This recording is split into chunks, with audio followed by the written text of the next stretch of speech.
So thank you for joining Shannon's webinar on the advantages of warm season grasses. Shannon Hathaway has a background in education. She was an English teacher before she went back to school to get her degree in horticulture. She's had varied experiences in horticulture, including running her own landscaping business, which she sold to come work for Super-Sod. She's been with Super-Sod for 5 years now. I think I have that right. Yes, you do. Out of one of our stores near Raleigh, North Carolina. So she's not in Atlanta, but rest assured that the climate in Raleigh is very similar to Atlanta. So Shannon, teach us about warm season grasses. Excellent. Well, thank you, Hillary.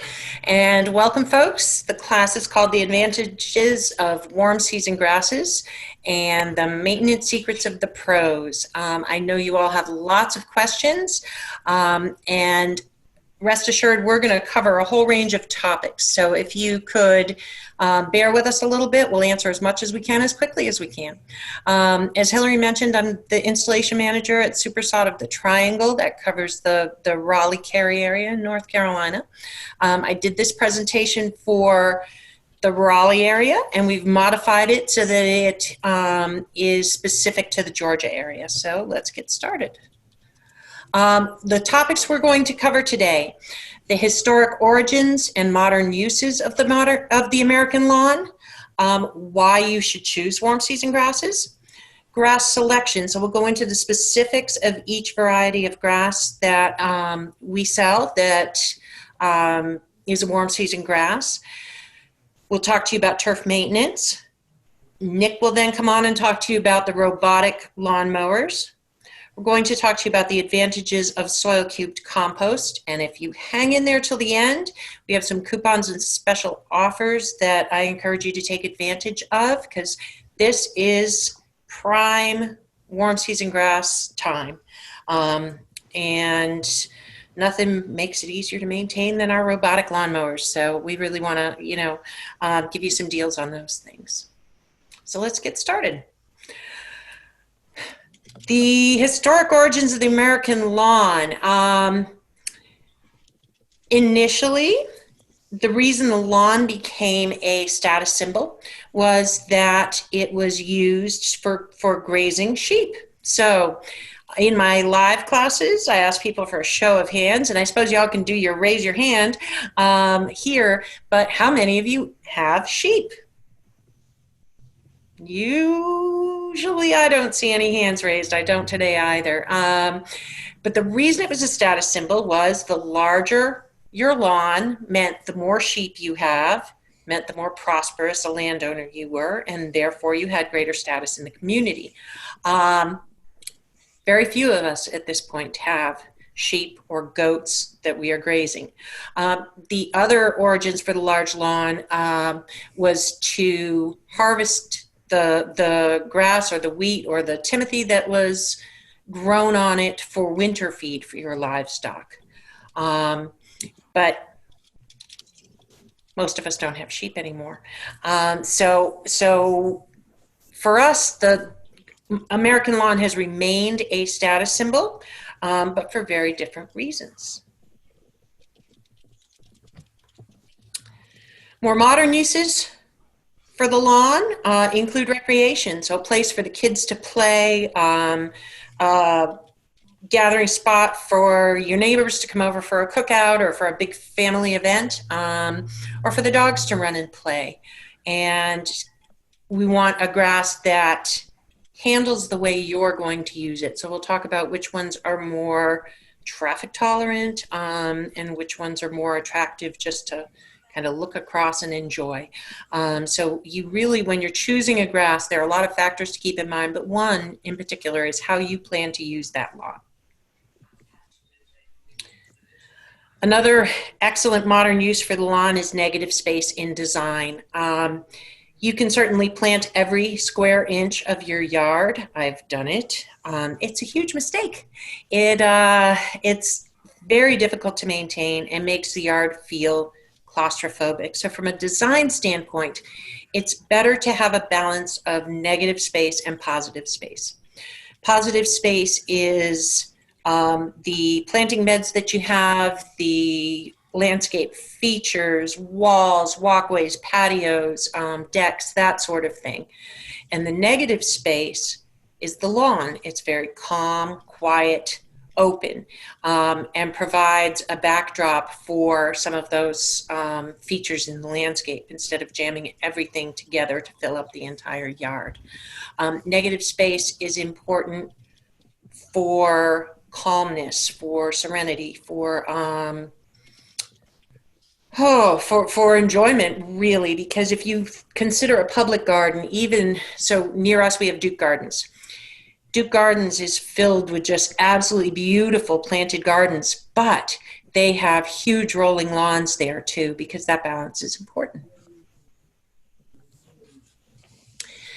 Another practical application for turf grass is for erosion control and soil stabilization. If you're looking at the pictures to your left, is it to everyone's left? It's to my left. Is the eroded? Yes, it's left. The eroded soil. Yes. All right. So what you're seeing there is what happens to bare ground without any plant cover to it after a really heavy rainstorm, and you get ruts, you get any topsoil that might have been there washed away, and it just becomes kind of hazardous. In order to control that erosion, stabilize the soil, it's important to put down a ground cover. And in the right sun conditions, of course, turf grass is an excellent ground cover. In this second photo, you see it being installed on that same hill. And in the third photo, how much better it looks once it's been done. Erosion is a huge problem in North Carolina, and I imagine it is in Georgia as well, because not only do we get tropical storms and hurricanes, but we just get kind of freak gully washers that just crop up, and we get tons of rain in a short period of time, and those can really be damaging to bare earth. Topsoil is an important thing to maintain, and if there's nothing there to stabilize it, it will all wash away. Does anyone have any questions that are coming up so far on what we've discussed? See if a few more questions come through here. Yeah, if you want to read one of them out, we can discuss one. Let's see here.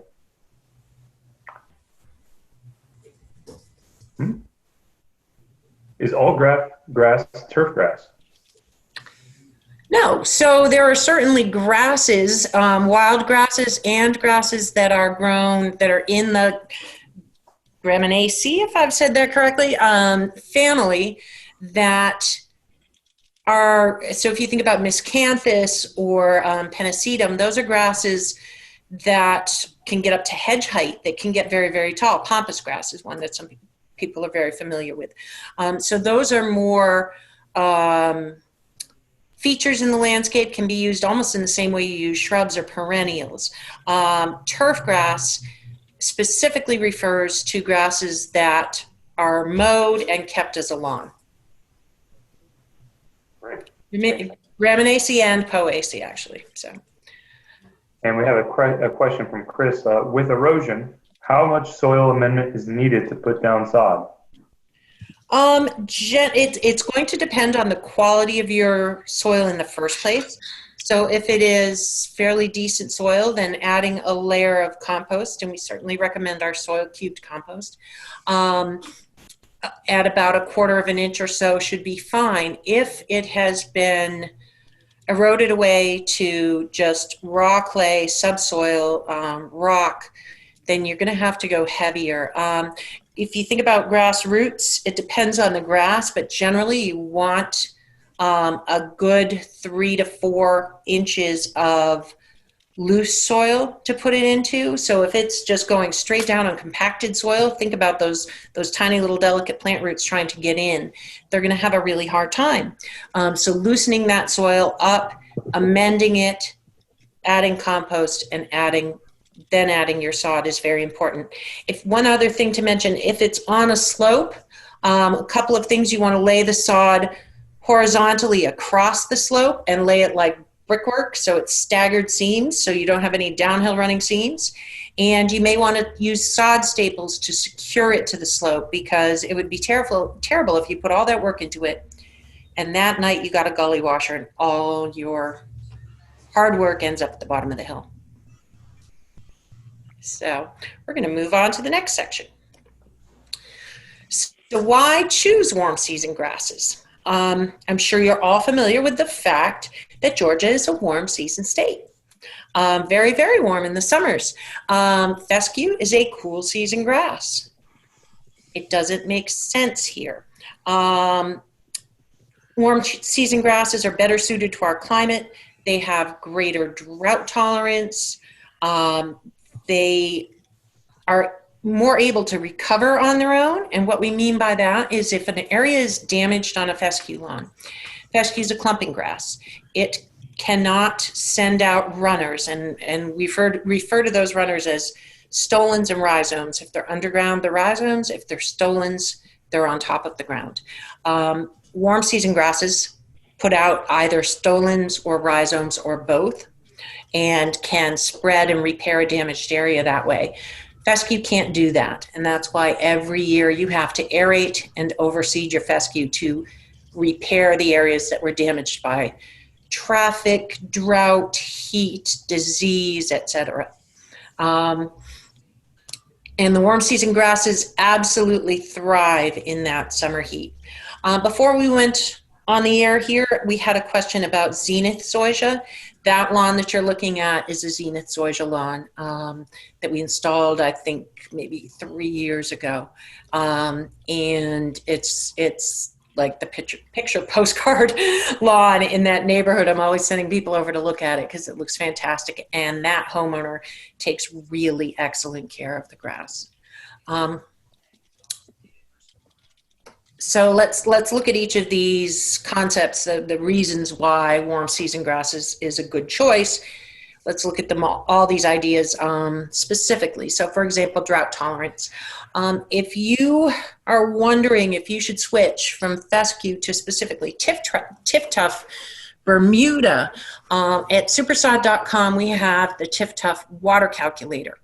You can use that to estimate how much money and water you will save by switching from a fescue lawn that you need to keep irrigated to a Tif-Tuff Bermuda lawn.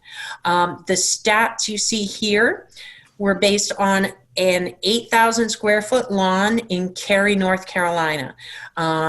So in theory, it's a little hotter in Georgia. You're going to save maybe more money, maybe more water. But this yard, if they were to switch from fescue, which was kept at an average rate of irrigation, to Tif-Tuff, they would save $845.48 a year on their water bill, and 141,120 gallons of water. That's a lot. That's a 60% water savings over 1 year. Tif Blair Centipede, Zenith, and Zeon Zoysia, and Tifway Bermuda have the ability to go dormant in a drought period. They will kind of gray up a little bit and protect themselves. And at the first introduction of moisture, they will green right back up. That said, I don't encourage you to leave them without water at all during a severe drought. All living things need water. And if we're getting a severe drought, it really is important to give all of your plants moisture. Tif-Tuff Bermuda, however, stays green through drought. We have tested it. And of course, those of you from Georgia may already know this, but the Tif in Tif-Tuff, Tif Blair, Tifway, means it came from the University of Georgia's Tifton program. That's their sod program, and it's an excellent program. They're very proud of it. So when they develop a new grass, they put their name on it. Tif-Tuff Bermuda was developed in the Tifton program at the University of Georgia, and they did, I think it was in 2015, they put Tifway and Tif-Tuff next to each other in a field and forced them into drought. The Tifway went gray and suffered. The Tif-Tuff stayed green. When they started watering them regularly again, The Tiff-Tuff was going strong. The Tiffway was going to need to be resodded. It was really in stress and really doing poorly. So long drought periods, you really should give water to your lawn as long as you're allowed to. But the Tiff-Tuff just has that added benefit that it doesn't need nearly as much water as other grasses. Warm season grasses offer a smaller carbon footprint in general than fescue does, and the reason is that you generally mow them less often. Now, Tiff-Tuff's going to be the exception to that rule. It saves you a lot in water, but you are mowing it more frequently. With Zenith and Zeon zoysia and Tiff-Blair centipede, their horizontal growth means you're mowing less often. With the Zenith and the Zeon, you can mow every 7 to 10 days.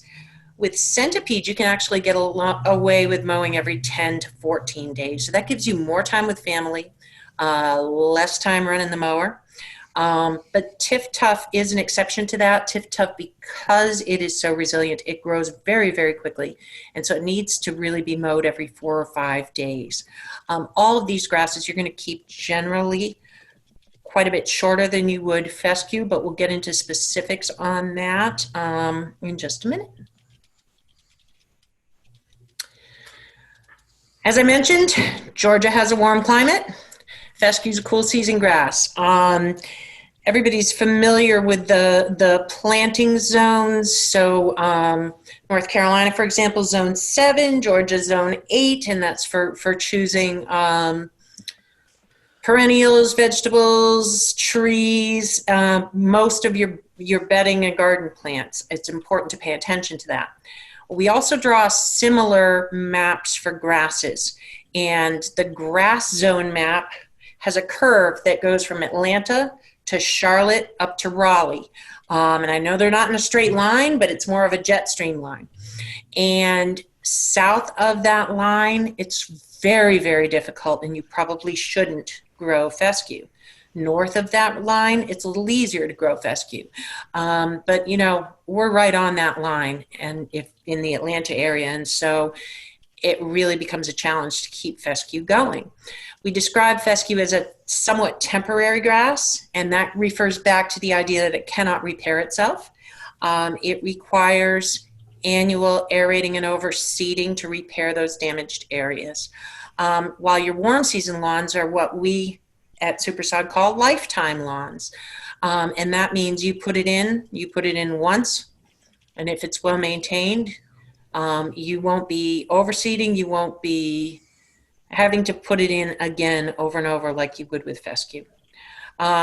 Most plants enter a winter dormant stage. So if you think about perennials, herbs, your trees losing their leaves, our warm season grasses tend to follow that pattern, and so they go dormant about when the trees lose their leaves, and they green up about when the trees put their leaves back on. Fescue, on the other hand, can be brown in the summer when it's not doing well, when it's really susceptible to diseases and heat and drought damage. And personally, I'd rather have a green lawn in the summer than a green lawn in the winter, because that's when we're outdoors. On here, so do we have any questions about those topics, the reasons for choosing a warm season grass and why it makes more sense in Georgia?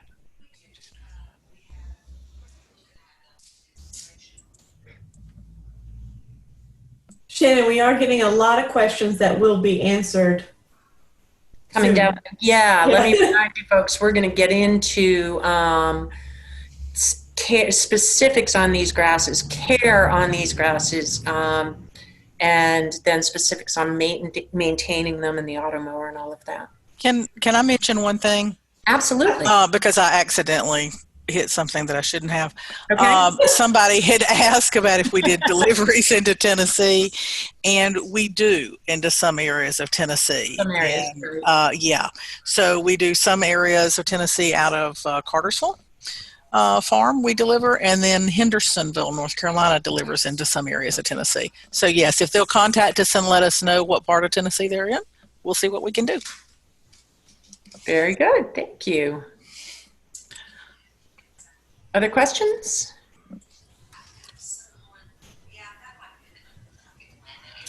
Not yet. Shannon, All right, thank we'll you. move on. Very good. All right, so let's talk about the individual warm season grasses. Tiff Blair centipede is the first, and I'll remind you again that Tiff means it came from the Tifton program. So go University of Georgia.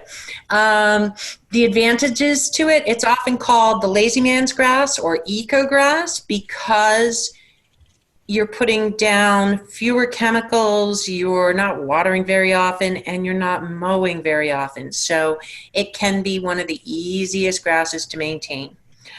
Very low chemical requirements. You're only fertilizing once or twice a summer, and with a very low nitrogen fertilizer. Most of the things that other grasses like, centipede doesn't. So you do have to be very, very careful with what you put down on centipede. It has a high tolerance for low pH. So if you tend to have acidic soil, then maybe it's a good choice for you. It does have high sun needs, and so it doesn't do real well in shade, and it needs a good 8 hours of direct sunlight per day. When we talk about direct sunlight, we mean sun beating down on it. We don't mean filtered through trees. That 8 hours doesn't have to be 8 in a row. It could be 4 and 4. It could be broken up at some point in the day, but just a collective 8 hours of sun per day. It is the most environmentally friendly grass because you're not putting as many chemicals down. You're not mowing as often. You're not watering very often. So a lot of people, and that's why it gets called an eco grass. A lot of people like it for that reason. One thing I will caution you on, it does not like high nitrogen fertilizers. What we recommend fertilizing it with is our soil cubed compost or 5-10-30 or a combination of the two. And notice that 5, that's a low nitrogen number. One of the biggest problems I see with centipede have to do with people putting down the wrong chemicals. And so it can really get damaged by a high nitrogen fertilizer. It can get damaged by lime. You don't need to lime it. And when people use post-emergent weed killers on it, most of them will damage centipedes. You really have to read your labels. A lot of times when people are putting down herbicides for weeds, they think, well, if a little is good, a lot is better, and that is not at all true. You want to really read your label, make sure it is specific to the grass that you're applying it to and to the weeds you're trying to kill, and that if it is a concentrate and you have to dilute it, that you dilute it correctly. Please don't say, hey, double this amount is better, because you can really damage your lawn. And centipede doesn't like wet feet. Does great at the beach because it likes dry, sandy soils very much. Shannon, one thing I was amazed to learn when I started working with Super-Sod 8 years ago was how Tiff Blair, all centipedes, really just may never even need fertilizing. And that if you want to darken the color a little bit or get it to grow a little bit faster, many reasons you might want to fertilize, but you'll want to take a soil test and just make sure your soil really is depleted of nutrients, and to use that low nitrogen fertilizer, because you can love your centipede. Love it to death. Absolutely. Absolutely. I talk to people about how it's the easiest grass to grow, but it's also the easiest to kill. And if you're the type of person who loves to go out there and give it a little of this and a little of that and try to feed it and tend a lawn and really get into it, this probably isn't the grass for you. We've got others that would be fantastic for you. This is the grass for someone who really doesn't want to have to do a whole lot to their lawn. Tiff-Tuff Bermuda. We've talked about this grass quite a bit. We're very proud of it. It is a wonderful grass. Its drought tolerance is just spectacular. It uses 38% less water than Tiffway, which Tiffway Bermuda, sometimes called Tiffway 419, has been the industry standard since 1960. It's a good grass, but a lot of things have improved since 1960, and one of the major improvements in Bermudas is Tiff-Tuff. We had a slide earlier that showed it can save you 60% in water over fescue. And that's really significant. That's really important. It has better cold tolerance than a lot of warm season grasses. So particularly St. Augustine. St. Augustine does not do well further north than Florida. It's really a Florida grass. So up to zone 6B, it can tolerate the cold. Excellent traffic tolerance. And one thing in North Carolina that we're very, very proud of is that we were recently asked to put in a practice field for the Carolina Panthers, and we did it with Tif-Tuf. Now, you can imagine when they're in their stadium, they're playing there maybe once every couple of weeks, once a week, but out on their practice field, these are big guys running back and forth, wind sprints, tackling each other every single day. And Tif-Tuf stands up to it. So if you're looking for a grass for your kids to play sports on, or your dogs to run and have the zoomies on, this is the grass for you. You want to make sure you're getting enough sun. It needs 6 or more hours of sun. And we're showing it in this picture under some pine trees. Pine shade is a little more forgiving than hardwood shade. More light gets through, but you still want a total during the day of 6 hours of direct, not filtered like you see. And it has the fastest recovery rate of any of our grasses. Because it grows so quickly, it can self-repair very quickly. I put in my builder put in a Tif-Tuf Bermuda lawn house before the one that I'm in now, and it had some it was put in December, and so there were some areas that I didn't notice where they hadn't installed it as quickly as I would have liked, and some areas had dried out, and so when it greened up in the spring, there were definitely patches of grass that hadn't made it in the initial planting. So I went and I put soil cubed compost and raked it into those areas. And in 2 weeks, I couldn't tell where they were. It filled in that quickly. So the recovery rate on this is awesome. And that tells you where I'm from, which is Massachusetts, when I throw in the awesome. All right, Zenith zoysia. Zenith, again, low chemical use. Shannon, Yes. since we have a question, I think that's pertinent. The question is my lawn is Bermuda, not Tif-Tuf, but I think it's Bermuda #1. And by #1, I think that's probably 419. And Yeah, it was installed 15 years ago. Okay. But he can't find it anywhere. Can you match it exactly? If not, can I put down Tif-Tuf in areas that need repair? Will it look very different from my current Bermuda? So yes and yes. Yes, you can put it down to repair. And yes, at first it's going to look very different. It's going to be more vigorous. It's a better grass. So it may be slightly different in color. Some, depending on which Bermuda you have, some have more of a bluish tint. Tif-Tuf Bermuda is going to probably have shorter internodes, which means it's going to be more densely sprigged on the runner. So it gives you a much thicker look.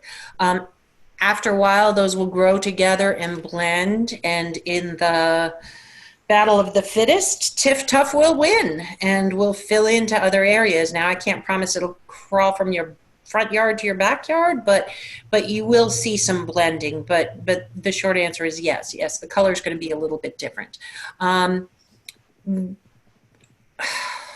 Identifying, you would probably need to go to one of the universities to identify exactly which Bermuda you have. There are so many different brands on the market. And from 15 years ago, it may be that no one's growing that grass anymore.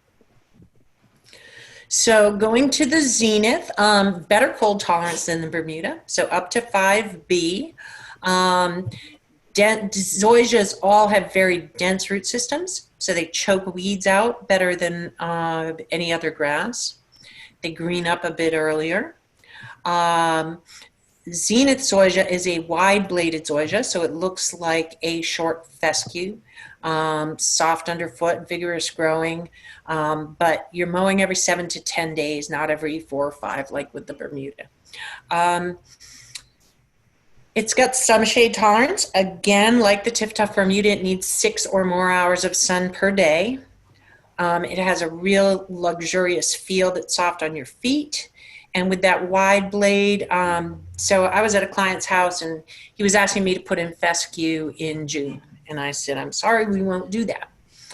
And he said, well, my neighbors just had a fescue lawn installed and look how beautiful it is. And he pointed across the street. It was a Zenith zoysia lawn. And yes, it was beautiful. But he thought that it was fescue. So it really does give you that look, maintained a little shorter and thicker, lusher, more healthy. Xeon zoysia is a very different look from the Zenith. Xeon is a fine-bladed zoysia, so more like a golf course look. Xeon is among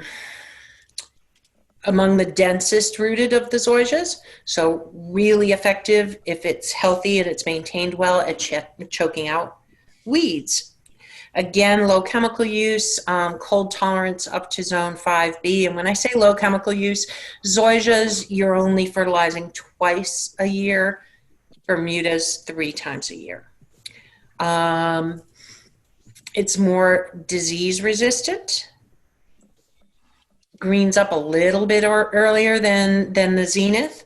But the main feature of it is that it's more shade tolerant. So Xeon can handle more shade than Zenith. Remember, the Zenith needed 6 or more hours of sun per day. Xeon needs 4 or more hours of sun per day. But it has that real carpet feel like a golf course. And hey, the dog seems to enjoy it. We do have some of our warm season grasses available in seed form, the Tiff Blair centipede and the Zenith zoysia. All of our other warm season grasses are sterile hybrids, and that means that they do not produce a viable seed, so they must be sodded. You can't. I get a lot of people who say, hey, can I get some Xeon seed from you? No, it's not a thing. We don't have it. We're not holding out on you. We just don't have it. But we have a really excellent seed division with a shout out to Chris Rockmore, and they're producing excellent Tiff Blair centipede and Zenith zoysia seed. Keep in mind that seeding warm season grasses is very different from seeding fescue. First of all, you don't do it in the fall, you do it in the spring. They take longer to germinate. So instead of germinating in 7 to 10 days like fescue, it's going to be 14 to 21 days. And that's where most people lose control of the situation. They see after about 10 days nothing has sprouted and they give up and they stop watering. These grasses need to be kept consistently moist for 14 to 21 days till they germinate. And so it requires a lot of patience. They're also slower to fill in than a fescue seed. So you're looking at 2 to 3 years to a full lawn. So this is not for someone looking for instant gratification. This is someone who is looking to save a little money and willing to put the work into it and is patient enough to wait a couple of years for a good lawn. So do we have questions on the specific warm season grasses we offer? No, but you did answer some questions out loud about the advantages of a seed or a sod for the fescue. I'm sorry, for the centipede and the Zenith. Yeah, Right. and I will say about St. Augustine, because I've answered a question about St. Augustine. We do get occasional questions about it here. And there are some bizarre little pockets in Atlanta that just because of the hills, it blocks some of the cold. And there are some beautiful downtown, pockets in Atlanta that will grow, and they'll say, well, I've had St. Augustine for 15, 20 years. Sure. And they've been quite fortunate. But it is fortune. It's just literally how the land lies for them. And they've been very lucky. Because in most areas, no, it does not do well. We just get too cold at winters. As a rule, that didn't apply this year. But there are some little pockets in Atlanta. Yes, you will see it. So treat it like centipede and as far as fertilization. And one thing that you have to be very vigilant of with St. Augustine is a disease it gets called take-all patch that can wipe out the entire lawn very quickly. So if you're seeing evidence of disease in your St. Augustine lawn, you really want to get a fungicide on it really quickly. And we're seeing a few questions about overseeding zoysia. It seems that people are asking if they can, let's say Zenith zoysia seed and overseed their zoysia lawns, and wanted you to address that. So overseeding a zoysia lawn is, if it's a healthy lawn, it's not necessary. If it's struggling in some areas, if it's struggling in a wide range of areas, then sure, you can seed it. You can overseed it. But if it's just struggling in a small area, you're actually better off buying a roll of zoysia, cutting a patch and patching that small damaged area, and it'll save you money over buying the zoysia seed. Overseeding it with ryegrass, we never recommend. Rye is going to be, a lot of people want to overseed a warm season grass with annual rye, and you can do it with Bermuda. You can't do it with zoysia or with centipede because it will, it's a vertical grower. These are horizontal growers. It will shade them out, and the next spring you'll see a lot of damage and a lot of your lawn that just doesn't bounce back. And we do have instructions on our website about patching a lawn with just one roll of sod, like how to cut it out and how to put the compost down, and just little how-to on that. Yeah, absolutely. And that brings up a good point. If you're looking for specific information on how to install sod, how best to seed, we have really great instructional videos, blog posts, and things at Super-Sod.com. And you can always call into one of the stores and talk to our Turfgrass experts. Little shout out to Super-Sod as a company. Very proud to work for them, and they are firm believers in educating their staff. So we are all Super-Sod turf masters. And we do a lot of both in-house education, and then I know up in North Carolina we get sent to the turf trials at NC State to brush up on our knowledge as well. So we really believe in hiring turfgrass specialists, people with degrees in it, experience in it, so that when you come to us with questions, we can answer them. Anything else? Another little tip about our website, when we get a series of questions, so someone in a store will say, hey, I get this question a lot. We'll write a blog post about it, answering that question in particular. Yes. And Shannon herself wrote a blog post on turfgrass and shade. So on our website, there's a search tool. You can use that, type in a term, and you'll get a list of matching articles. Right. Very good. So let's talk a little bit about care for these grasses. With the Tifblair centipede, we'll talk first about fertilization. You want to wait until it's greened up completely before you fertilize. And the reason behind that is you don't want to put down fertilizer too early. The grass, it spurts up its new growth, and we get a late freeze, and because it can really damage that new growth. Wait until it's greened up and then go ahead and fertilize it.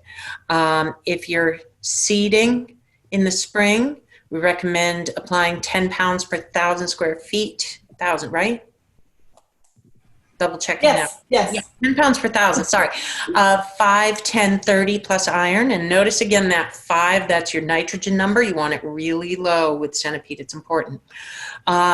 If it's sod, then you want to put down mid-spring 10 pounds of 5, 10, 30. And then again, if it needs it in the summer, if it's looking weak, you can do a second application of that. Early fall, you do not apply any fertilizer.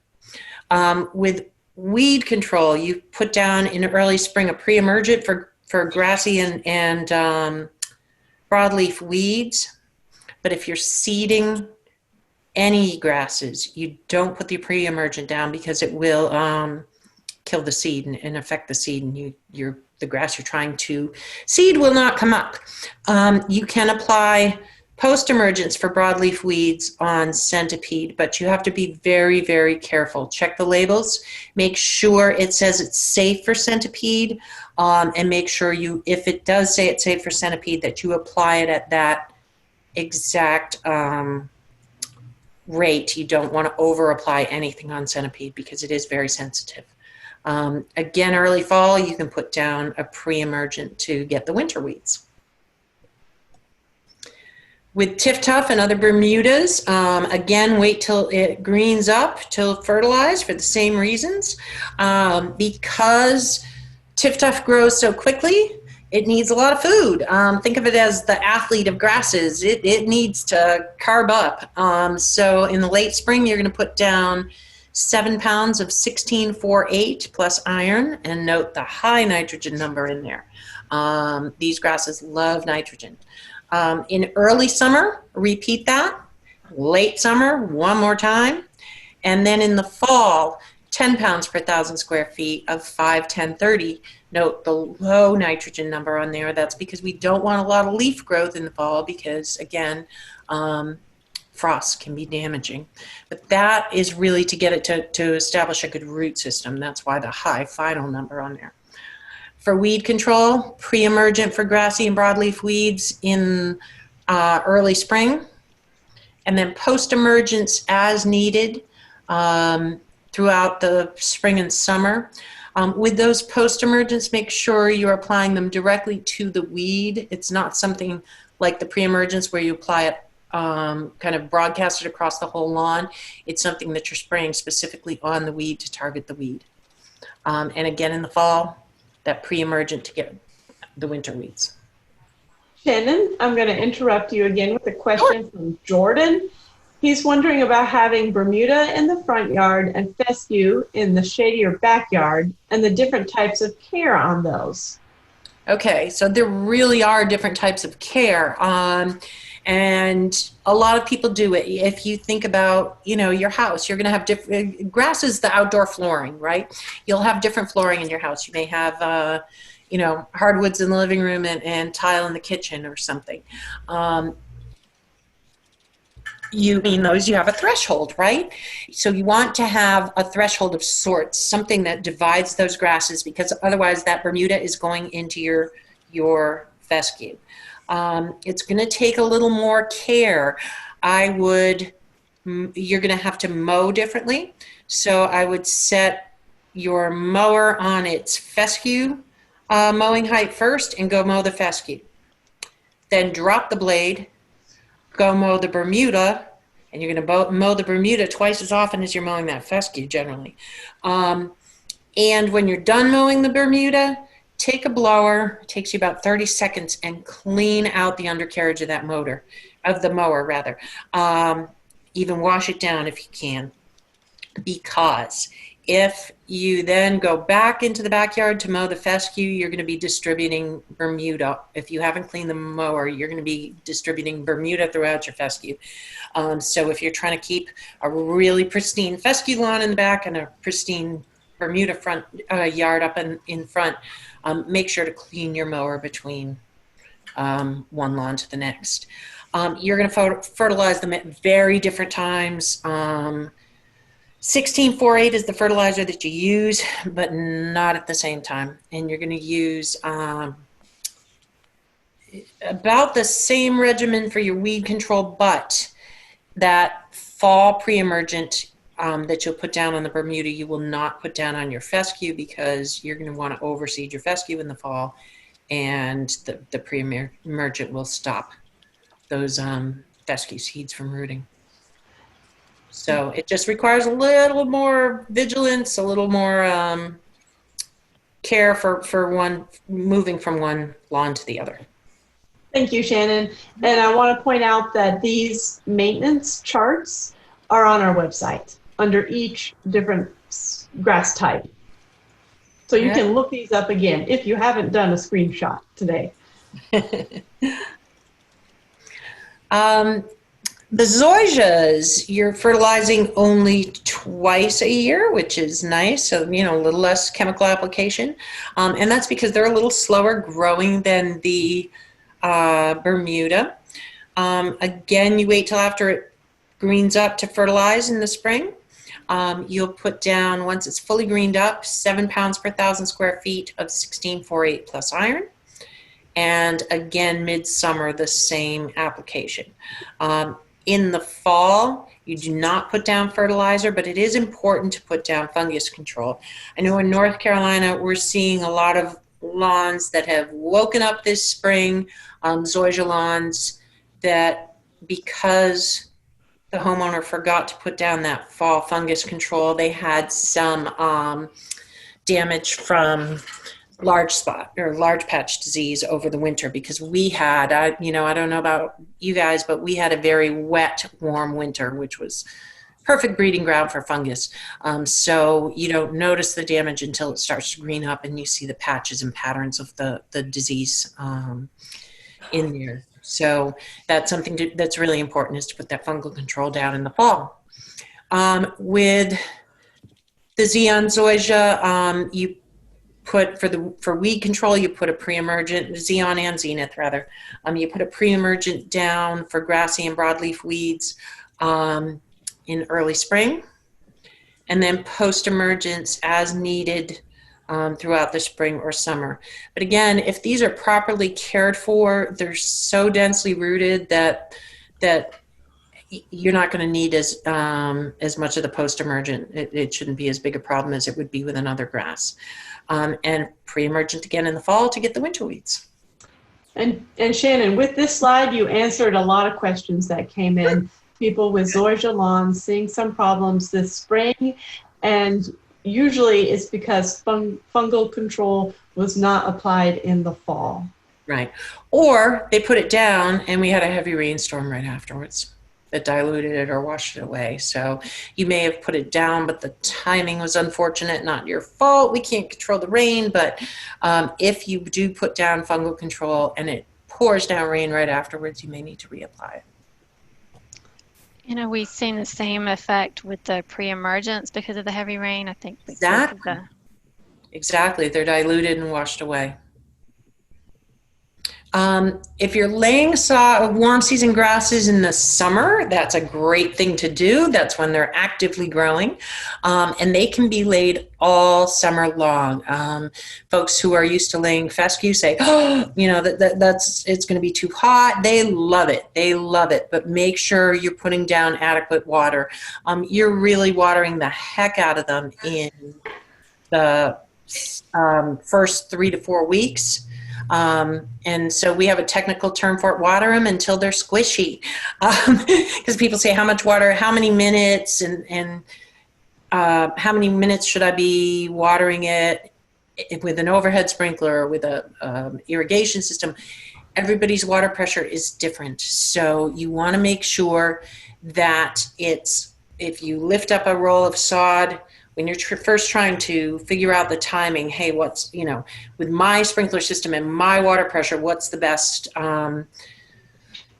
timing to set the sprinklers out for? When you think, after about 15, 20 minutes, if you think it's been adequate, lift up a sod roll. If it's still dry underneath, you need to water quite a bit more. If you walk on it and it goes kind of squish, squish, squish underfoot, that is perfect. And if you have standing water that doesn't go away after a couple of minutes, then maybe that's a little too much. But if you order, say you order 5 pallets of sod from Super-Sod, and they deliver it and you start laying that sod, and you lay all 5 pallets, and then you turn around and say, oh, I should water this. You've already gotten some heat stress to the first few pallets that you laid.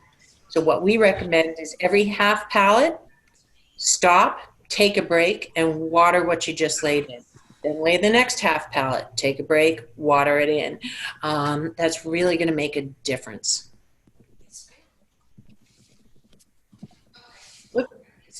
Dormant sod, sorry. Many warm season grasses can be laid while they're dormant. Particularly, we do it with Tiff-Tuff Bermuda and Zenith zoysia all the time. Same process is taken. You're going to water, just not nearly as much as you would in, say, June or July.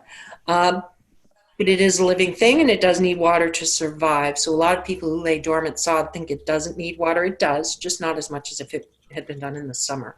But otherwise, it's the same process. So mowing these grasses. We put emerald zoysia in there. We do not sell emerald zoysia in Georgia, but we know some of you have it, and so we wanted to make sure we covered it. When it reaches a height of 1.5 to 2 inches, you cut it back to 1 to 1.5 inches. So you're cutting about ½ inch off when you mow. And one good rule of thumb is to never cut more than 1/3 of the blade off at a time, because then you're really limiting the photosynthesis it can do. And you want to mow every 7 to 10 days. With Zeon zoysia, same thing, 1.5 to 2 inches high. Then you go ahead and mow it down to 1 to 1.5 inches. So basically, each time it grows ½ inch, cut ½ inch off it, and every 7 to 10 days. Zenith is a little different. You can keep it a little shorter, 1 to 2 inches. You mow it, and keep it. You mow it down to 3/4 inch to 1.5 inches, and again every 7 to 10 days. Tif-Tuff Bermuda is a little different. Tif-Tuff loves to be kept short, and so when it reaches 3/4 inch to 2.5 inches high, you want to go ahead and mow it down to ½ inch to 2 inches high. Personally, I prefer it at no taller than 1.5 inches. The shorter it is, the better it performs. And I know if you've ever gone on vacation and gone 10 days or 2 weeks without mowing your Bermuda, and you come back and it's very tall, and you try to get it back to the height it should be, you're going to have these little tan woody sticks sticking up, and you'll be cutting off all the green. Chasing the green is a real problem with Bermuda. In fact, a lot of people have mowing services mow their lawn every 2 weeks. Please don't do that with Bermuda. You will always be chasing that green. It really does need to be mowed every 4 or 5 days. Tifway Bermuda, same height requirements on the mowing. Mowing every 3 to 6 days. Those are, pretty similar. And then Tiff Layer Centipede, going back to the fact that this is lazy man's grass. When it reaches 2 to 2.5 inches, you cut it back to 1.5 to 2 inches, and that's every 10 to 14 days. Now, if you're looking at this and you're saying, particularly with the Tif-Tuff Bermuda, that's a lot of mowing. It is, but these grasses have certain care requirements. So do we have questions about that before we move on? Yes, actually it goes back to your laying sod question. Okay. There are 3 questions from Lynn. I'm going to try to answer, get your help with, Shannon, to answer all at once. But I'm trying to consolidate. Concise. Yeah. So she asks, when she sprays out the weeds to patch her lawn, how long should she wait before installing sod after she's sprayed the weed killer? Pre-emergent or post-emergent? It looks like it's a kill-all type, post-emergent. Okay. If you've put down a pre-emergent, you really want to wait at least 6 weeks before you sod, because a pre-emergent will create club roots on new sod. With a post-emergent, if you're going and say you're spraying a Roundup product to kill the whole previous lawn that you had before, and then you're going to apply another one, we recommend spraying at least a week or 2 prior to when you're going to install. 2, especially if you have wild Bermuda, because you need to spray it, wait a week, and look, and if it needs it, spray it again. Common Bermuda, I call the cockroach of grasses. It is persistent and it's very difficult to kill. So you want to make sure you've done the trick before you go and put a new lawn in. So generally a week to 2 weeks, depending on what your current ground cover is. Thank you. You're welcome. Anything else? Now I'll type out some of the, Lynn, so look for some more answers from me. One question I've seen, actually a couple, about growth regulators. I was about to say. Yeah, would you like to talk about growth regulators in Bermuda? And I guess Yep. anyone else? Growth regulators can slow down the growth of Bermuda. They're particularly helpful along the edges. So if the Bermuda is going up to a flower bed, and it's going to want to crawl into that bed, putting a growth regulator along that edge helps to keep your weeding and weed whacking along that edge to a minimum. Also, if your Bermuda lawn is coming up against your neighbor's fescue lawn, I'm really sorry to your neighbor, but that's going to be, Bermuda's going to spread. So sometimes in the interest of keeping a friendly neighbor relationship, people will spray a growth regulator along that line to try to slow the process of the spread of the Bermuda.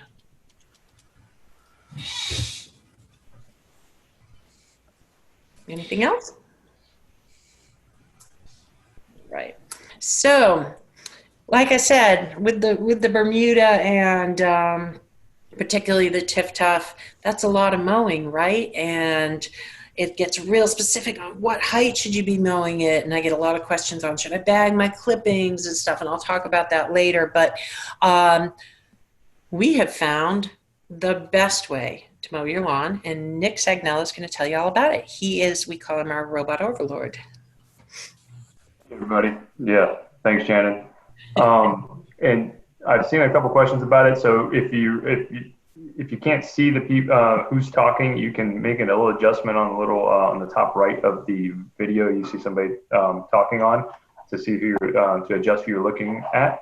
But we wanted to introduce to you guys robotic mowers and talk about that a little bit more. So Shannon's going to play a little video with a little introduction, and then we'll go into it a little bit more.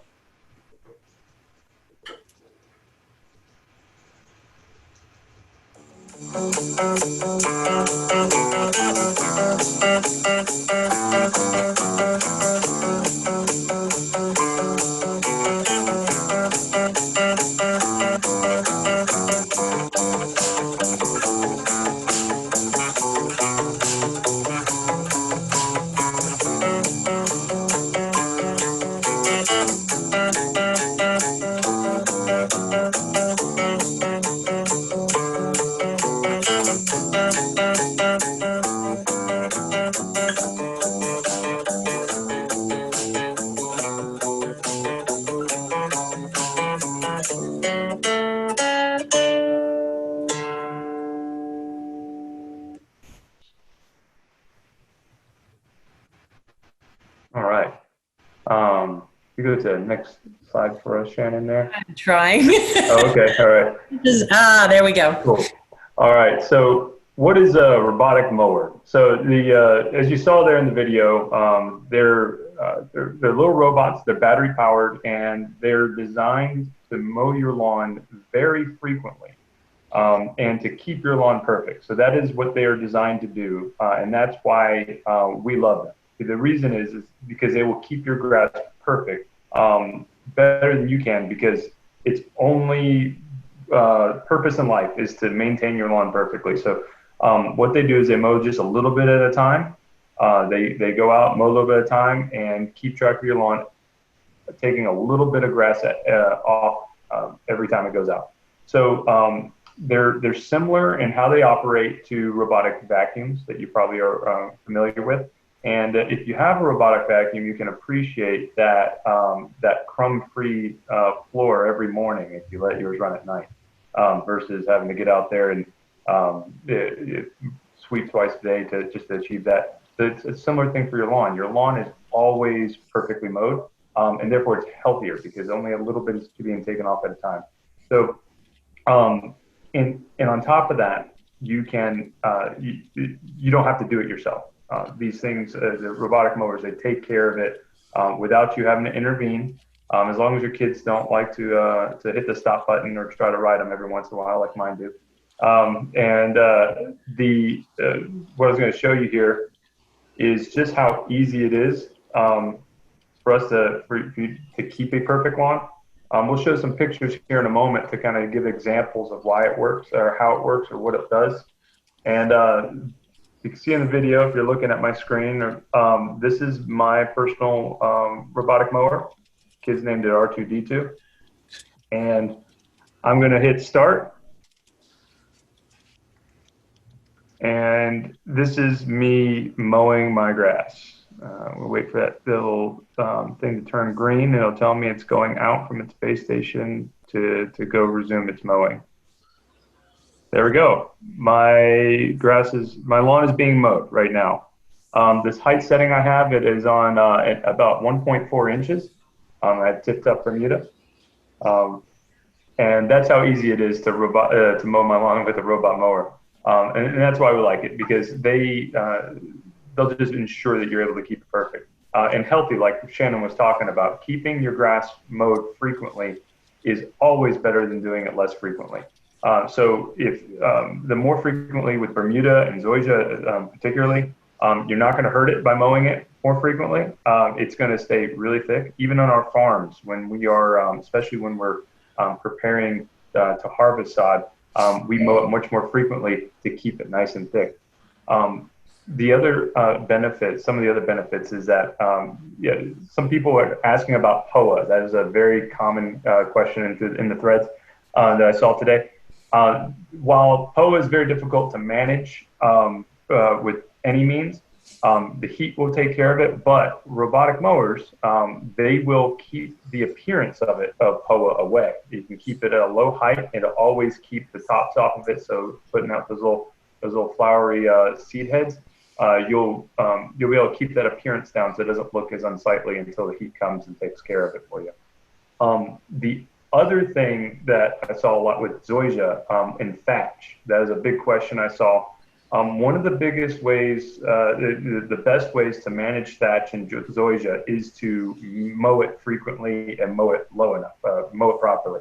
And robotic mowers do that for you. So if you let your Zoysia get too tall and you maintain it very tall and you mow it very infrequently, you get a lot of clippings that are pretty big. That does add to thatch. The automower cuts so frequently that the clippings are extremely small, and because they're so small, they can decompose fast enough to not build the thatch layer out of control. So it's a very effective way to manage thatch. So I'll show you real quick here the blade. The blade on the mower, it uses these razor blades.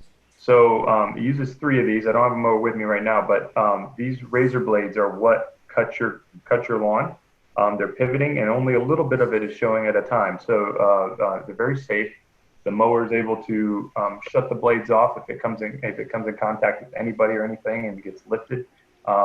It shuts the blades off immediately, backs up, and waits for somebody to take care of it. And at the end of the day, you can come home to a beautiful lawn every single time. In that video, you saw all the lawns there. They're all green. You never have to worry about, like Shannon said, chasing the green. That'll never happen again. Your lawn will always be as green as it's going to be every day, because you're never going to be taking off the top layer. Shannon, will you go to the next slide for me?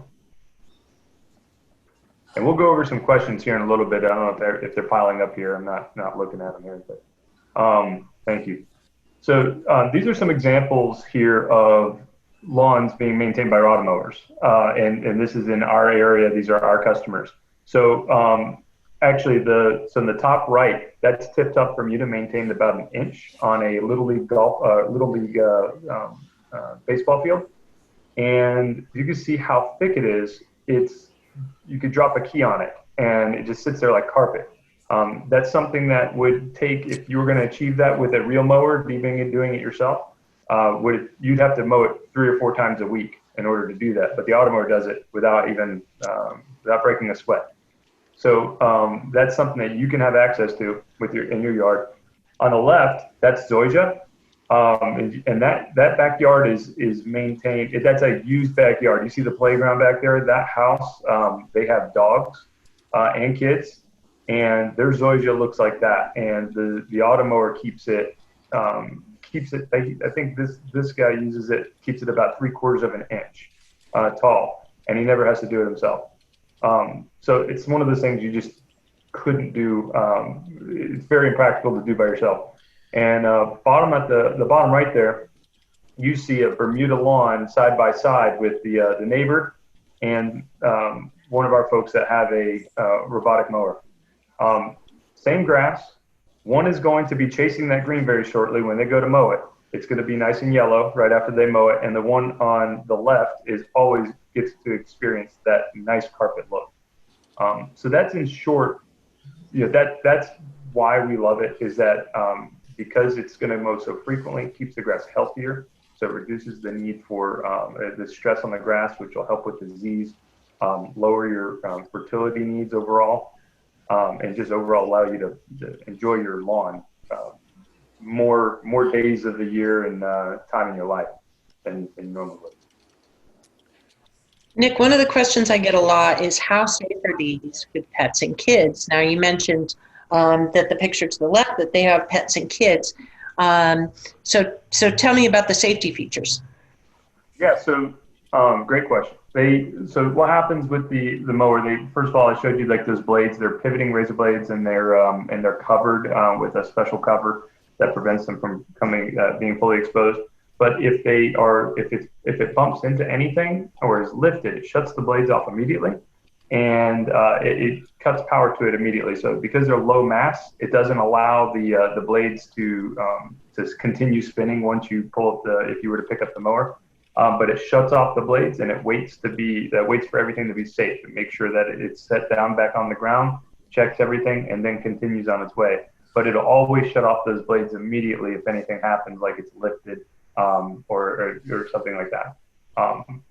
So most injuries with most injuries with lawnmowers happen with an operator. And because you don't have the operator anymore, you wind up, you take out 80% of the potential injuries in the first place, just by not having an operator. I'm the operator of mine. You saw I did it with my phone remotely about 20 miles away. So, and I saw another question earlier that I said I would address. I forgot to answer it. How do we install the wire? Somebody asked that, so they must know how it's done. We have a machine that puts it in basically like a sewing machine, essentially, or a router bit. It just lays the wire without damaging the turf, and allows us to put the wire in the ground about 1.5 to 2 inches under the ground. Nick, somebody has asked about what setting they should put. I think they have a 430X. Okay. What setting that they should use for mowing? What height cut number? They have used a 1 and 2, and they were too short. So he's now running on 3 and 4. Wasn't sure. He has a Bermuda and an unknown zoysia lawn. Okay. Mix. Yeah, the zoysia. Sorry, didn't mean anything else. No, that's it. Perfect. Yeah, the zoysia is probably the one that's making you want to keep it a little higher. I would just say, the good thing about it comes down to preference. The mowing heights on the standard models for Automower are 0.75 inches to 2.4 inches. And as long as you stay within, in some cases you can get lower than the recommended heights because they mow so frequently. But as long as you're staying within the recommended heights, you'll be fine. So if you find that 4 works well and that's the right spot for you, just do that. The two things I would encourage you to check out, make sure that your mower is mowing very frequently. If you're not letting it mow frequently enough, just let it go. It's not going to hurt your grass, or it shouldn't. Just allow it to mow more frequently, and also make sure your blades are sharp. We recommend replacing your blades every 3 to 4 weeks. Only costs about $5 or $6, and it's worth it. It'll really go a long way. Any other questions? So I saw a couple questions about, I think mow height. about Xeon or something like that earlier. You can keep your lawn if you keep it healthy. You're maintaining everything else the way it should be. You can keep like a Xeon Zoysia yard lawn down to 3/4 of an inch on the lowest setting with an automower. And that's what Brad did, the picture on the left with the circular path around it. That's an emerald zoysia lawn, and he keeps that mowed with at 3/4 of an inch.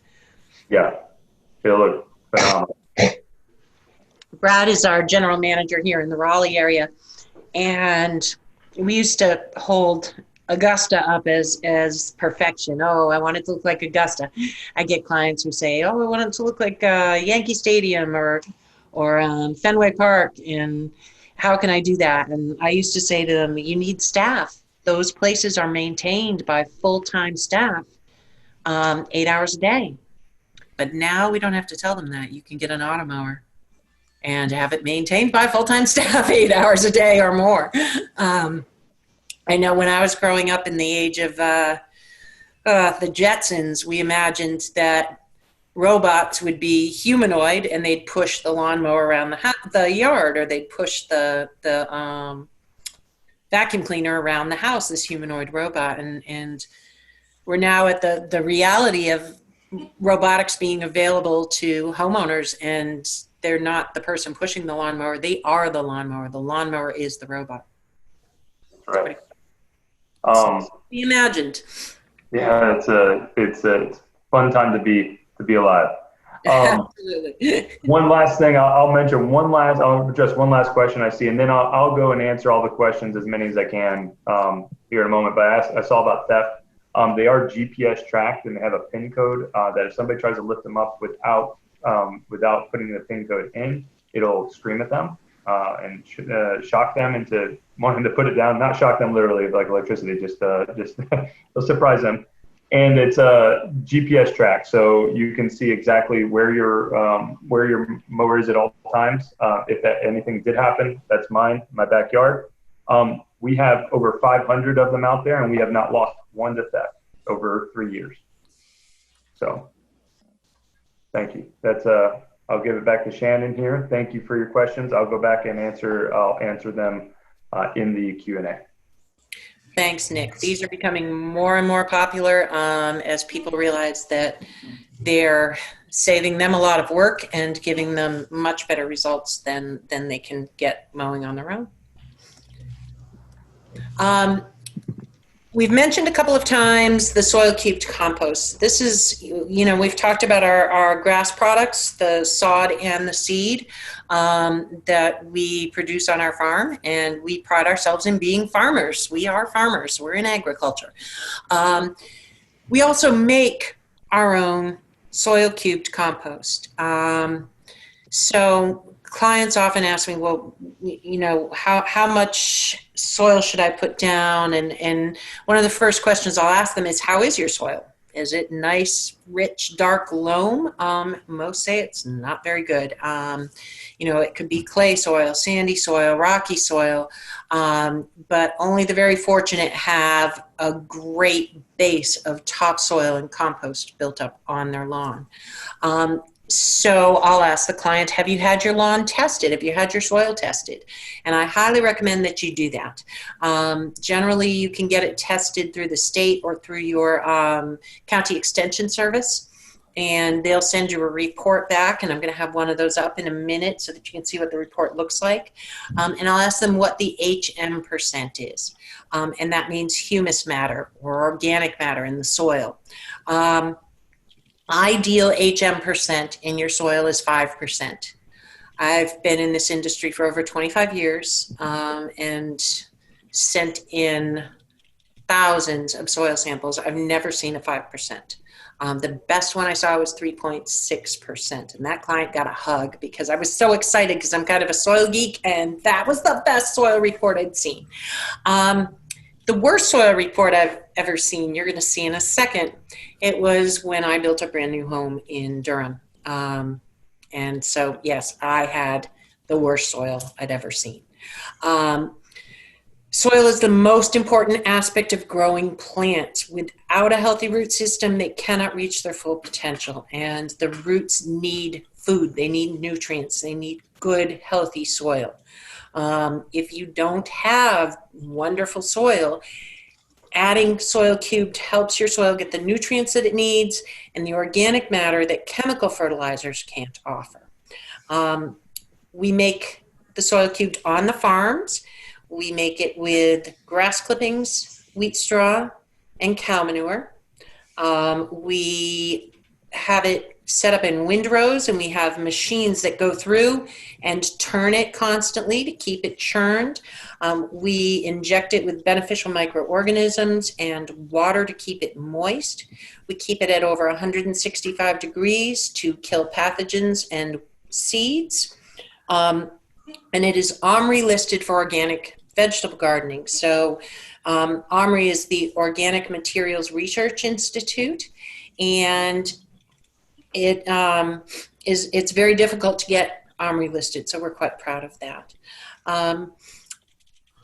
Our process creates humus compost or humus matter within a matter of months. It's a quicker process than if you were making compost at your own home. And humus compost is created by helping natural materials decompose to a stable, long-lasting organic matter. It is rich black soil. It doesn't stink like cow manure. It is beautiful stuff. When we set it up at a home show, people can't resist putting their hands in it.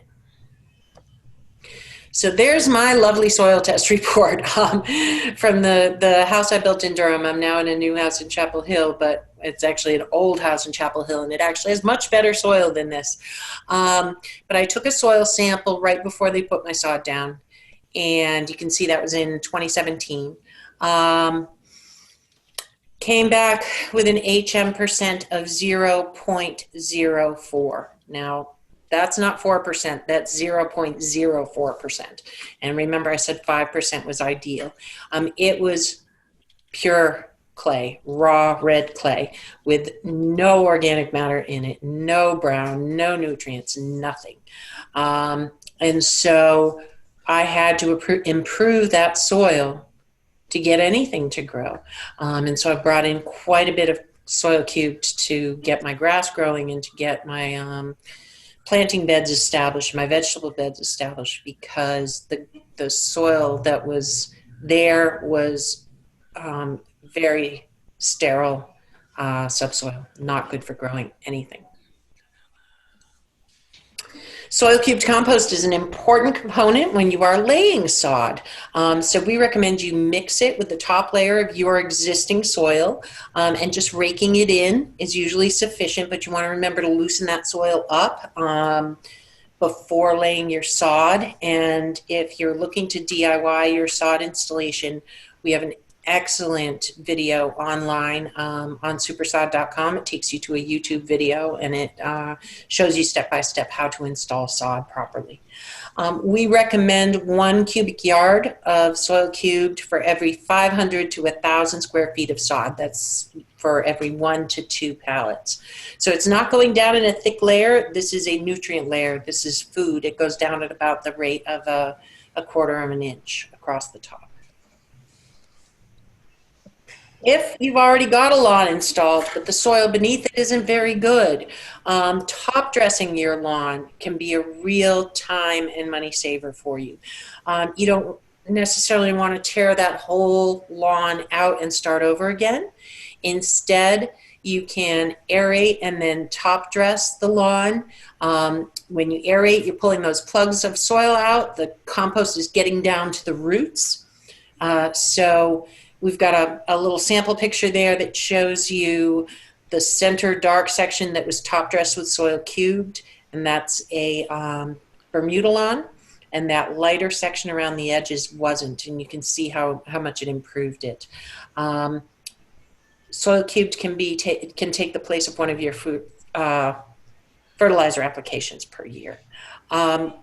We also make a product called Level Mix, and that is a 70% sand, 30% soil cubed compost, and that's for leveling a lawn that may not be ideally level. You'll see that a lot in golf courses where they go in and they will top dress and then use a leveling rake to smooth it out and make sure that they're filling some of those small divots. It works really well with a lumpy, bumpy lawn, but it's not for filling areas, say the dog dug up something, or where a stump was removed or something like that. That's not what this is for. You don't want to completely cover the grass blades. You want to rake it in. Sometimes people use a push broom to get it in there deep, but still allow the grass blades to be up getting sunlight so they're not smothered. Soil cube is good for so many other applications besides just putting it on your lawn. Those were my carry home 2 houses ago. The top picture is my vegetable garden. Bottom picture was the front entry beds. All of those vegetable beds were filled 8 inches deep with soil cubed, and you can see that I'm one of those people who tries to jam in as many plants as you possibly can, but got an incredible yield of squashes and lettuces and tomatoes and things there. I was actually growing along the back of those trellises. I was growing hops too, so really great nutritional good stuff for growing your plants. And then I would top dress every year before I put in my mulch. I would top dress the garden beds with soil cubed prior to mulching so that there was a good nutrition layer down there. It helps hold moisture into your soil. It adds slow release natural nutrients so things grow bigger and faster.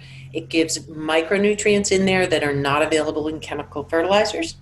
And healthy plants are more disease resistant, more insect resistant. So the healthier they are, the less you're going to have problems with diseases and insects. So are you ready to start using soil cubed in your garden? Are there questions about it? We have a lot of questions about Automower right now that we are seriously We can do that too. We can do that too. We're pretty flexible here. I do have some related questions. We've had a couple questions about aerating. Should you do it every year? And I'm trying to find, somebody had a question about aerating versus, I think it was scarifying.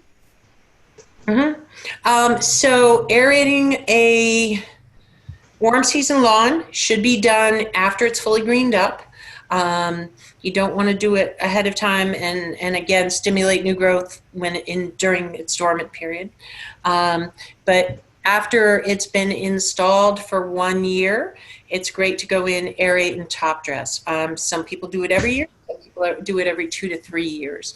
I had an emerald zoysia lawn, and I would aerate and top dress every 3 years. It had fantastic results. Scarifying, so there are a lot of other things you can do. I'm drawing a total blank. Nick, what is the aerator? Is that the? Yes. The aerator that actually gets in and shakes the soil like a little miniature earthquake in there to loosen up. Aerators are more like scarifying it.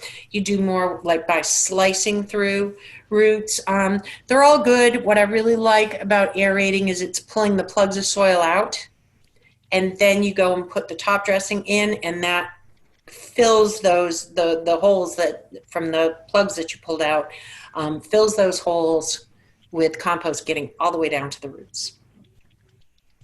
And that's something they can do once a year, or? Yeah, once a year. You don't want to do it too often.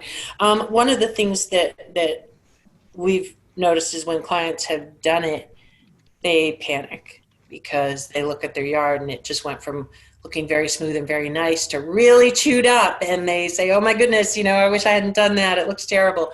And again, it requires a little patience. It's going to look great in a couple of weeks.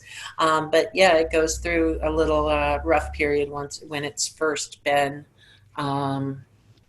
aerated. It's been beat up a little, so you're going to get some little pieces that were pulled out and have dried up and that sort of thing.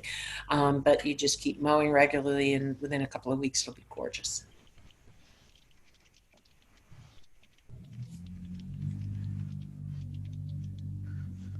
What else are we seeing for questions? Seeing some questions about not seeing HM percentage on their soil testing. I'm just scanning through some of these.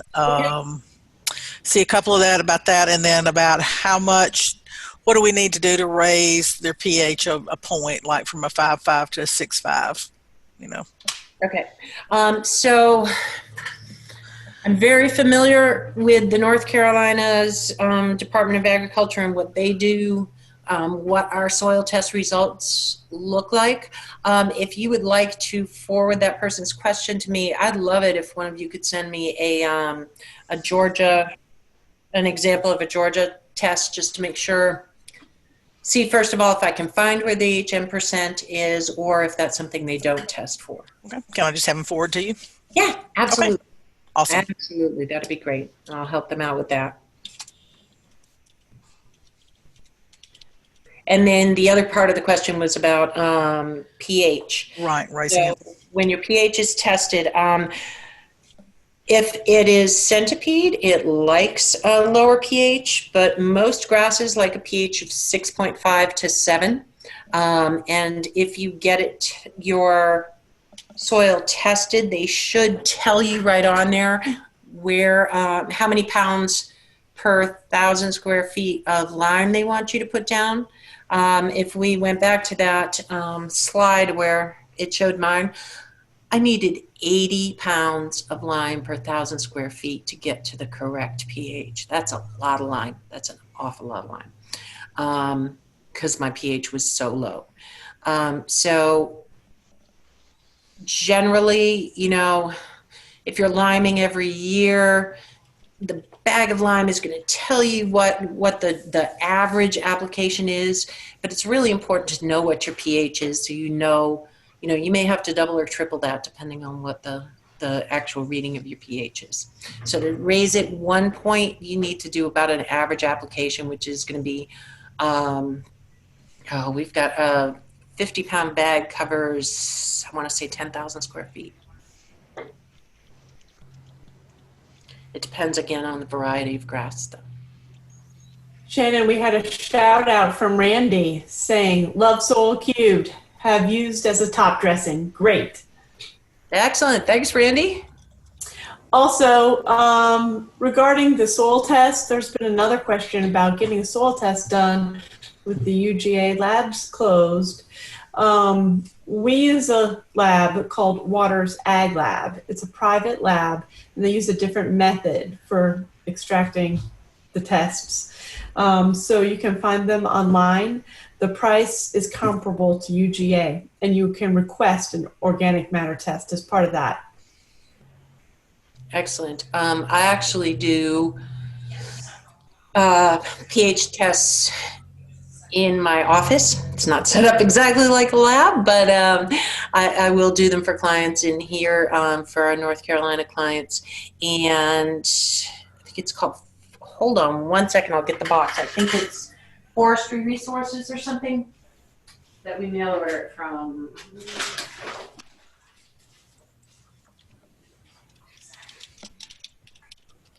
Yeah, so the one that we use is this. Let's hold it up to the camera. It's the pH Test Tab Soil Kit from Lamont, but I ordered that from Forestry Resources. And that kit tests many, many samples. There are lots of pH test kits available that you can buy at, your local hardware store or something. They're variable in their reliability, so check with Consumer Reports. There are a lot of tests on the tests, and they'll tell you which ones are more accurate than the others. I have a question about lime. What's the best time to put it down? Depends on your grass. If it's fescue, you put it down in the fall. If it's a warm season grass, we recommend putting it down in the spring. And can you put it down at the same time as your fertilizer or spread that out? You can put it down at the same day. You'll want to spread them separately. Don't dump them into the spreader at the same time because they probably have different spreader settings for them, just because of the size of the particles. But yes, you can do it the very same day. They're not like counterindicated.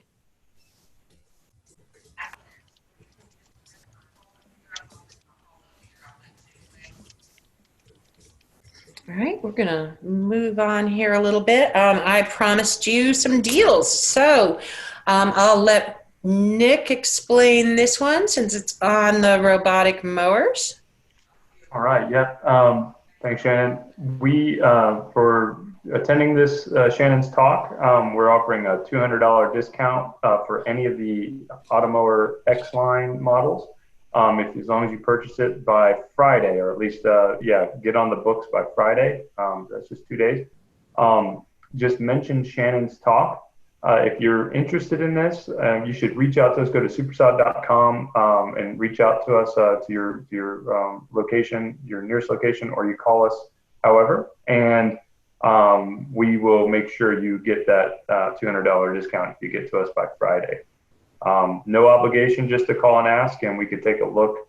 We can do pretty much all we could look at your property remotely and determine what would be the best for you.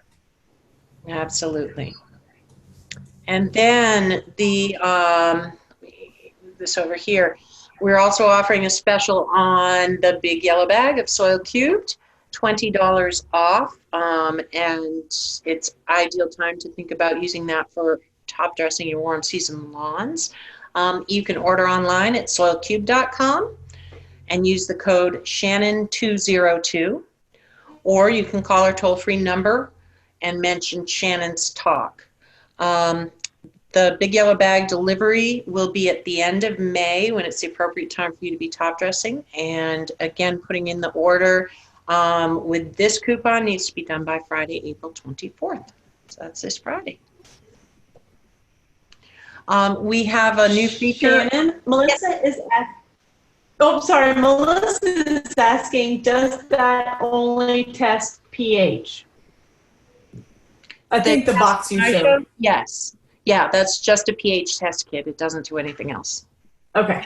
And somebody else has commented that they just got their test results, their soil test back from UGA Lab. So they may have some limited function, but I would think they are, it sounds like they are still open for testing. That's great. I would think so, since we would be able to. I would think that they would be able to open as well. But right, because they're in agriculture. Yeah. We do have a new feature where you can order online at Super-Sod.com. So you can order from your phone or your computer. So that's a new feature we're proud of.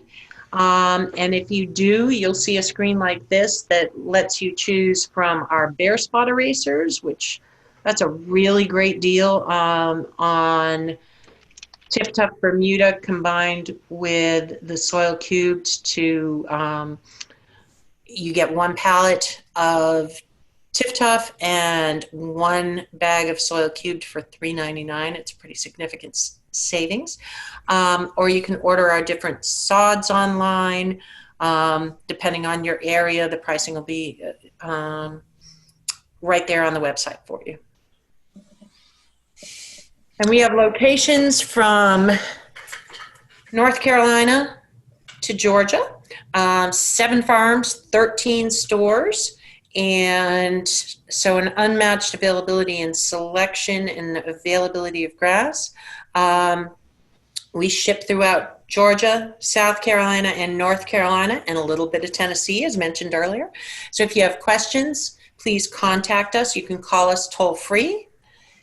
You can reach us at Super-Sod.com, or you can go to soilcube.com if that's the product that you're interested in.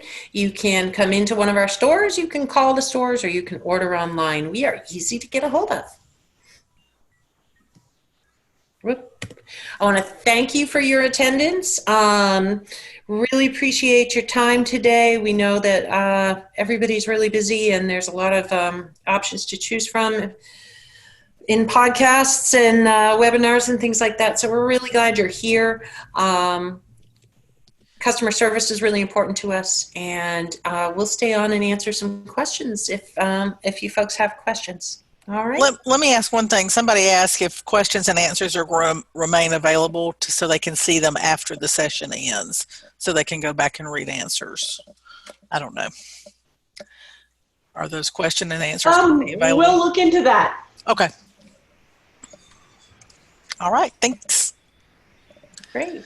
The recording definitely will be. We'll be sending out an email with the recording. Okay. Awesome. I would say a lot of what we've covered is on our website, the maintenance guides for all the different varieties of grass, and then our blog has answers to lots of questions that we've covered today. And I have one here that I know is on our blog, but I'm going to ask you, Shannon. Okay. She had new TIF-Tough sod, or he just had new TIF-Tough sod put down. How long before he can mow? Usually you can mow as soon as it has started to root. You don't want to chase the greens. You want to get on mowing pretty quickly. So usually roots within 7 days, and then you can start mowing. Always remove only a third of the blade height. So you may have to raise your mower blade a little, cut it, wait a couple days, lower the mower blade, cut again to get it to the height that you want. And another question from that, I'm sorry. Another question related to that was new sod, and there's some gaps in between the sod. Can they use soil cube to fill those in? That's a great idea. That's a perfect idea. Nick, you had a point there?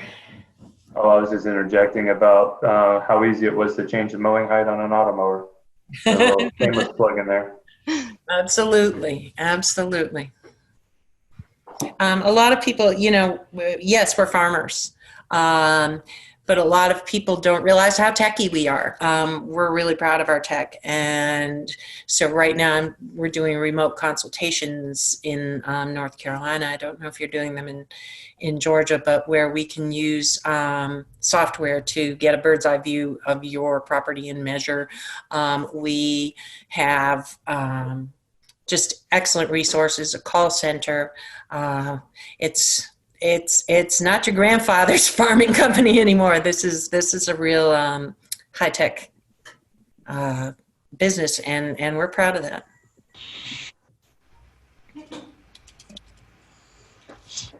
We have been at this for over 2 hours, but we are still furiously at answering questions. There are 24 left. Let's ask a few more out loud. Sure. Question, when do you aerate and top dress zoysia? Generally mid-spring once it is completely greened up. So depends on your area when it's fully greened up, and sometimes it depends on the year. So a lot of people say, well, is it March 30th or May 1st, or can you put a date on it? Every year is a little different. So wait until your grass is fully greened up, and then you can go ahead and do it. And you can do it throughout the summer. It doesn't have to be as soon as it greens up. It's just while it is actively growing. I wouldn't push it to the end of the growing season. Another question that keeps popping up is about control for fungus. Mm-hmm.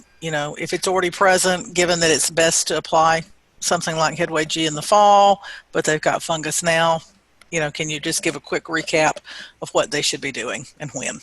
So it depends on the fungal disease. Sometimes fertilizing it is the best thing you can do, putting down 5-10-30, sometimes putting down 16-4-8. It's pretty important to identify the fungal disease first, because there are so many of them, and they each have a little bit of a difference in cures. Generally, we recommend Headway G, which is an excellent fungicide. Is that the one that you use at the store? Yeah, we use Headway G quite a lot, yes. Yeah, and that's really good for every grass, for the, the different grasses that we sell. It's an even centipede, even centipede. Yeah, broad spectrum fungicide. But the best thing I can recommend is that you get the disease identified. And so send a picture into someone at Super-Sod, and 2 pictures, one close up and one from a distance, so we can see the pattern of the fungus across the lawn. And we actually have a feature internally called Ask the Farmer, and we put it up, put those photos in there and get it identified for you, and then we'll be able to tell you specifically what to use for the fungus that your lawn has. I have a related question. We've talked a lot about fungus and zoysias, but somebody asked, what are the most common Bermuda grass problems to be aware of? Bipolaris and dollar spot are the 2 that I'm most familiar with. And those come up generally in the summer. They're not, they're not a fall winter problem like you see with the large patch with the zoysia. And does Bermuda suffer from fungus, or is that not usually an issue? It can. It depends on the season. So fungus are, fungi are, they're cyclical. Some years are bad, some years are not so bad. It depends on temperatures and moisture levels and, just spore activity in general. I hope that helps.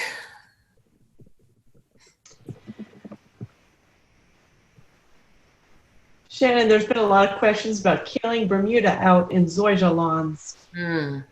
Okay, so there's not a simple answer for that. We do recommend a product called Ornamec that suppresses Bermuda. Anything that you would use to outright kill the Bermuda would also kill the zoysia. So Ornamec is about the best I can recommend for them, or hand pulling it in areas that it hasn't become too bad. If it has become a real problem, you're going to want to go and cut that area out and remove it and replace it with new sod. It's a tough one. It is. Absolutely is.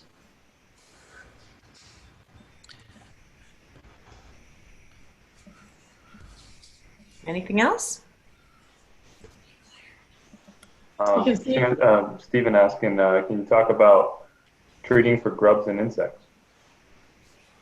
Sure. I'm a firm believer in integrated pest management, which basically means if you're seeing 1 or 2 insects, you don't necessarily have to do anything about it. It's when it becomes a threat to whatever your crop is. So there are basically the 2 products that we recommend the most for pest control are bifenthrin and imidacloprid. The bifenthrin is more for actual visible insects, and the imidacloprid is more for grubs and soft-bodied insects. I don't recommend just applying those products willy-nilly. First, make sure that you have a significant number of insects that are affecting. One thing that we see in North Carolina is, I'm not sure it's a problem for you guys, is armyworms. Do you get a lot of problems with armyworms in Georgia? We do.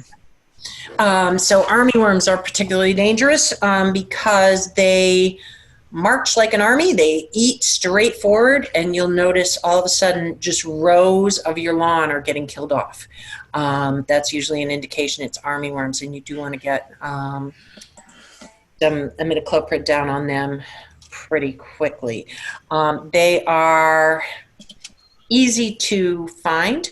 You pour soapy water, you take a bucket, put a really generous squirt of dish soap into it, and fill it with a spray attachment on your hose until it is just frothy and bubbling out of it.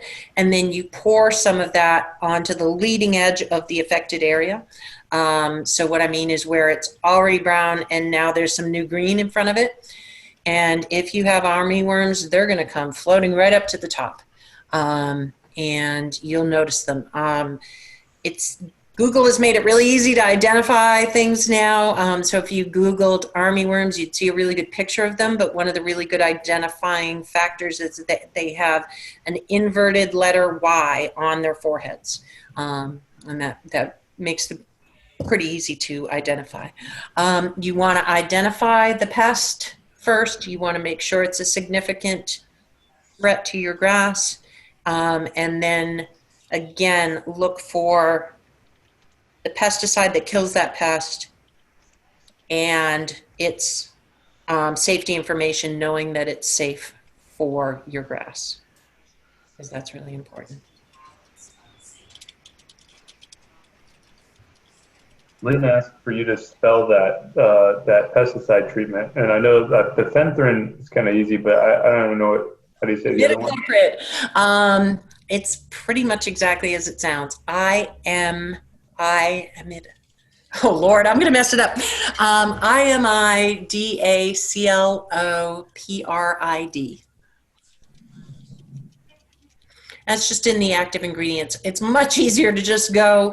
What's great is when you go to the stores, sometimes they'll have the picture of the pest and the grass on the label, or ask the people at the store, particularly at Super-Sod. We know our bugs, and we know our pesticides and our controls and things. So ask them and tell them what grass you have. And if you can bring in the pest in a baggie, we love that. So we make sure we're killing the right thing. Thank you. Dollar spot. Somebody's asking about dollar spot. What about it specifically? Best way to deal with dollar spot. And I thought I saw somebody else refer to that earlier. Dollar spot is to fertilize your grass. Yep. Yep. Works really well. If you're seeing dollar spot, your grass is weak, fertilize it. It's going to be able to fight that off better. And keep mowing, because if you're seeing any kind of a fungal disease and you're mowing with a standard mower, mow it, bag it, throw it away. Don't be dropping those fungus back down onto the living grass. Again, a properly cared, I mean, you think about it, it's like us. If we are run down and we're not eating well and we're not sleeping well and we're not getting the water and the nutrition we need, we're more likely to get sick. A healthier, well-maintained lawn is less likely to get sick. It's less likely to be susceptible to disease and insect problems. So, preventative care. Yeah, exactly. It's the apple a day. Nick, do you have any comments on disease, how disease is affected by the automowers? So we don't have anything scientific. There are some things actually being researched and studied in that regard, but in general, because of the lower, so some of the things, like for instance, bipolaris can be made a lot worse with scalping your lawn. If you, when it's time for that disease to show its face, if you scalp your lawn by mowing too much off at one time, that will be, it'll throw it into overdrive. So the automower avoids that because it keeps the grass.